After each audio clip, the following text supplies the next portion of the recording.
Hello শিক্ষার্থী বন্ধুরা, আসসালামু আলাইকুম। রাইট ফর্ম অফ ভার্বের উপরে আজকের যে এক্সারসাইজটি নিয়ে এসেছি এটার নাম্বার হচ্ছে 24।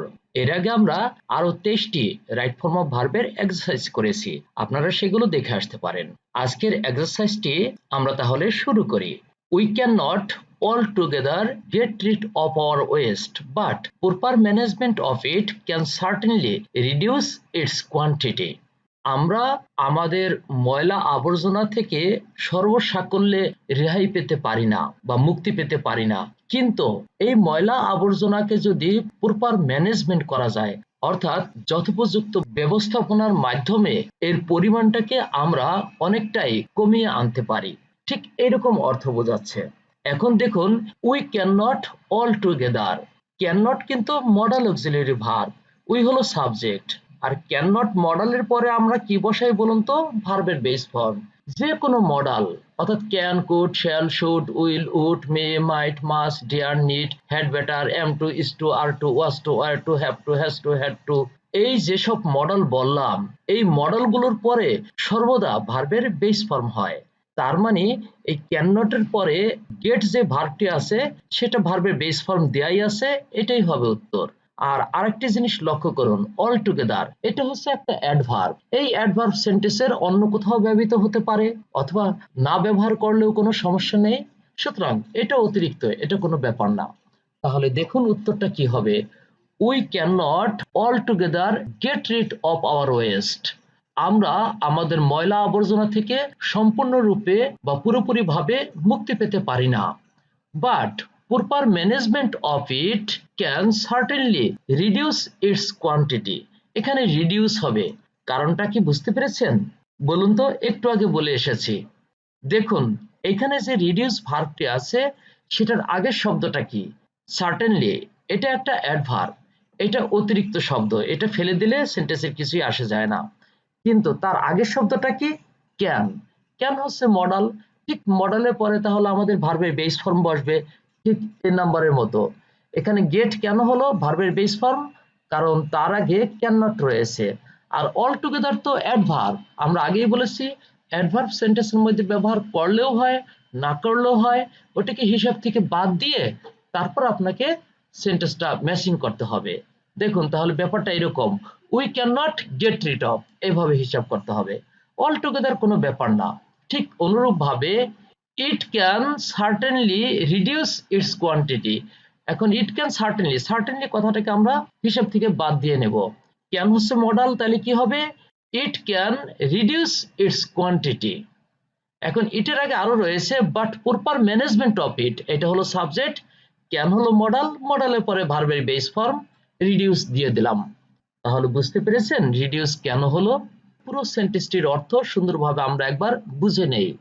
আমরা আমাদের ময়লা আবর্জনা থেকে সম্পূর্ণরূপে মুক্তি পেতে পারি না, কিন্তু এটার মানে ময়লা আবর্জনার, এই ময়লা আবর্জনার যদি সঠিক ব্যবস্থাপনা করা যায় তাহলে অবশ্যই সেটার পরিমাণটা কিছুটা কমিয়ে আনা যায়। If we think of burning, burying, recycling and thus utilize our waste, we manage it to save our environment। এখানে দেখুন অর্থটা কি বোঝাচ্ছে। যদি আমরা এই ময়লা আবর্জনা গুলোকে বার্নিং অর্থাৎ পোড়ানোর ব্যবস্থা করি, অথবা কবর দিয়ে দেই অর্থাৎ মাটি চাপা দিয়ে দেই, কিংবা রিসাইকেলিং করি, এবং এইভাবে যদি আমাদের ময়লা আবর্জনাকে কাজে লাগাই তাহলে আমাদের পরিবেশ রক্ষা করার জন্য আমরা সঠিক ব্যবস্থাপনা করতে পারি। ইফ দিয়ে এখানে আমরা প্রেজেন্ট টেন্স বানাবো, আর এখানেও কিন্তু প্রেজেন্ট টেন্স দেওয়া আছে। আমরা জানি ইফের সাথে প্রেজেন্ট টেন্সের ক্লোজ হইলে পরেরটা প্রেজেন্ট টেন্সও হতে পারে আবার ফিউচার টেন্সও হতে পারে। দেখুন তাহলে অর্থটা কেমন দাঁড়ায় এবং আমরা উত্তরটা কিভাবে লিখবো। If we think of burning, তাহলে এখানে আমরা থিংক দিয়ে দিলাম প্রেজেন্ট টেন্সের জন্য। If we think of burning, burying, recycling and thus utilize our waste, যদি আমরা আমাদের ময়লা আবর্জনা গুলোকে পোড়ানোর ব্যবস্থা করি, মাটি চাপা দেওয়ার ব্যবস্থা করি, রিসাইকেলিং করার ব্যবস্থা করি, এবং এইভাবে আমরা আমাদের ময়লা আবর্জনা গুলোকে কাজে লাগিয়ে দেই, তাহলে কি করতে পারি? উই ক্যান ম্যানেজ ইট, এখানে ক্যান ম্যানেজ হবে, আমরা প্রেজেন্ট টেন্সে করে দিলাম এটাকে। We can manage it to save our environment, তাহলে আমাদের পরিবেশ রক্ষা করার জন্য এটা আমরা যথেষ্ট ব্যবস্থাপনা করতে পারি, অর্থাৎ পরিবেশ রক্ষায় এটা সঠিক একটা ব্যবস্থাপনা হবে তখন। এবার আমরা পরেরটা দেখি, দেখুন, our garbage consists of various kinds of things. Garbage হচ্ছে ওয়েস্ট বা ময়লা আবর্জনা। আমাদের ময়লা আবর্জনা গঠিত হয় বিভিন্ন ধরনের জিনিস দিয়ে। কনসিস্ট অফ হচ্ছে গঠিত হওয়া। এখন দেখুন এই সেন্টেন্সের উত্তরটি কি হবে। আওয়ার গার্বেজ কিন্তু থার্ড পারসন সিঙ্গুলার, আর সেটা যদি অ্যাক্টিভ ভয়েস হয় এবং প্রেজেন্ট ইনডেফিনিট টেন্স হয় তাহলে তো অবশ্যই ভার্বের সাথে এস বা ইএস যুক্ত করতে হবে। যেমন আমরা বলতে পারি হি গো টু স্কুল বলা যায় না, তাহলে আমরা কি বলতে পারি বলুন তো, হি গোস টু স্কুল এভরিডে, এরকম বলি আমরা। গোস কেন বলেছি, কারণ হি হলো থার্ড পারসন সিঙ্গুলার। ঠিক অনুরূপ ভাবে আওয়ার গার্বেজ হলো থার্ড পারসন সিঙ্গুলার, অর্থাৎ এই আওয়ার গার্বেজের পরিবর্তে আমরা মনে মনে ইট ধরে নিতে পারি। It consists of various kinds of things. আমাদের ময়লা আবর্জনা নানান ধরনের জিনিসপত্র দিয়ে গঠিত হয়। সাম বি বার্নেবল, সাম বি নন বার্নেবল। সাম বলতে ময়লা আবর্জনার বেশ কতটা পরিমাণ, তার মানে এই সামটা হচ্ছে প্লুরাল, তাহলে আমরা প্লুরালের সাথে প্লুরাল ভার্ব দিব। সাম যদি সিঙ্গুলার হতো তাহলে আমরা ইজ দিতাম সিঙ্গুলার ভার্ব, আর সাম প্লুরাল বলে এখানে আমরা প্লুরাল ভার্ব হিসেবে আর দেব, কারণ বি ভার্বের প্লুরাল ভার্ব হচ্ছে প্রেজেন্ট টেন্সে আর, আর পাস্ট টেন্সে ওয়ার। এটা যেহেতু প্রেজেন্ট টেন্সে তাহলে আমরা আর দেব। সাম আর বার্নেবল, সাম আর নন বার্নেবল। ওই ময়লা আবর্জনাগুলোর কতক হচ্ছে পুরানোর যোগ্য আর কতগুলো হচ্ছে পুরানোর অযোগ্য। In some countries, waste destroyed by incinerators. কতক দেশে ময়লা আবর্জনাগুলোকে দহন যন্ত্রের মাধ্যমে ধ্বংস করে দেয়া হয়। তাহলে ধ্বংস করে দেয়া হয় প্রেজেন্ট টেন্স কিন্তু অবশ্যই। এবং দেখুন in some countries কতক দেশে, ওয়েস্ট হলো সাবজেক্ট, এরপরে ডিস্ট্রয় হলো ভার্ব। লক্ষ্য করুন সাবজেক্ট যখন ভার্বের কাজটা করতে পারে তখন সেটা অ্যাক্টিভ ভয়েস হয়, আর সাবজেক্ট যদি ভার্বের কাজটা করতে না পারে তাহলে সেটা প্যাসিভ ভয়েস দিয়ে করতে হয়। এখন দেখুন তো, ওয়েস্ট হলো ময়লা আবর্জনা আর ডিস্ট্রয় হচ্ছে ভার্ব, অর্থাৎ ধ্বংস করে দেয়া। ময়লা আবর্জনা কি নিজে নিজেই ধ্বংস করে দেয়? না, সেটা ধ্বংস করতে পারে না। অর্থাৎ ময়লা আবর্জনা গুলো নিজে ধ্বংস করতে পারে না, বরং ময়লা আবর্জনা গুলোকে ধ্বংস করা যেতে পারে বা ধ্বংস করা হয় আমাদের দ্বারা, কারো দ্বারা, কোনো মেশিন দ্বারা। এই ইনসিনেটর নামক যে মেশিন রয়েছে দহন যন্ত্র, সেটার দ্বারা। তাহলে অবশ্যই সেটা প্যাসিভ ভয়েস হবে, কারণ এখানে সাবজেক্ট ভার্বের কাজ করতে পারছে না। সুতরাং প্যাসিভ ভয়েসে আমাদের যে দুটি জিনিস ফলো করতে হয় সেটা আমাদের মনে আছে তো? বলুন তো কি কি? প্যাসিভ ভয়েস যখন হবে সেন্টেন্সটি, তখন অবশ্যই ওই সেন্টেন্সটিতে বি ভার্ব ব্যবহার করতে হয় আর মূল ভার্বের পাস্ট পার্টিসিপল ফর্ম ব্যবহার করতে হয়।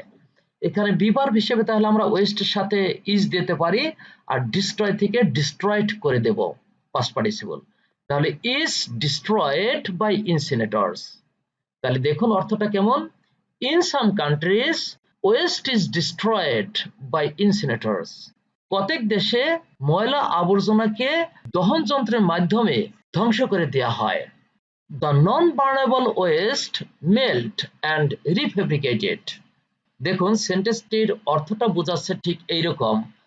দহন অযোগ্য ময়লা আবর্জনাকে গলানো হয় এবং সেটাকে পুনরায় তৈরির কাজে ব্যবহার করা যায়।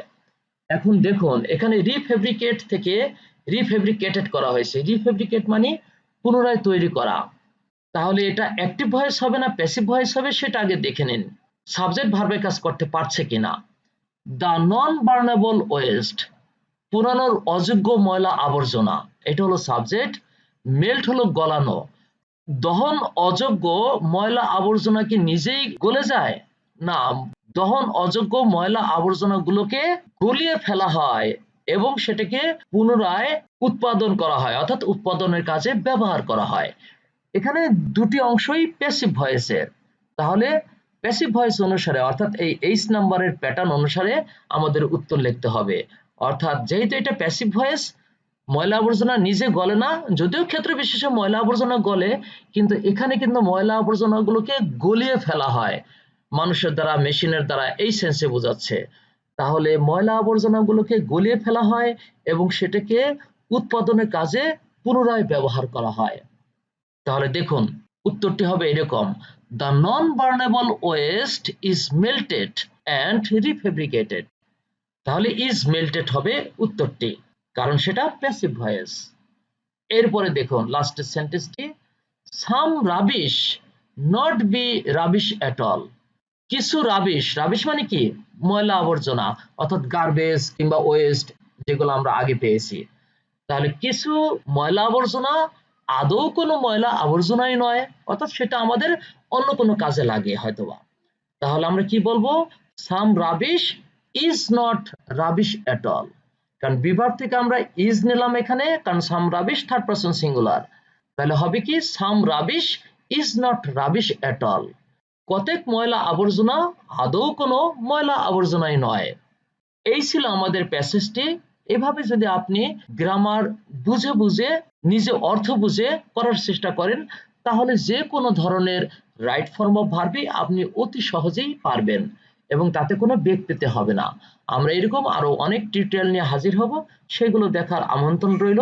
সে পর্যন্ত সবাই সুস্থ থাকবেন, ভালো থাকবেন। আল্লাহ হাফেজ।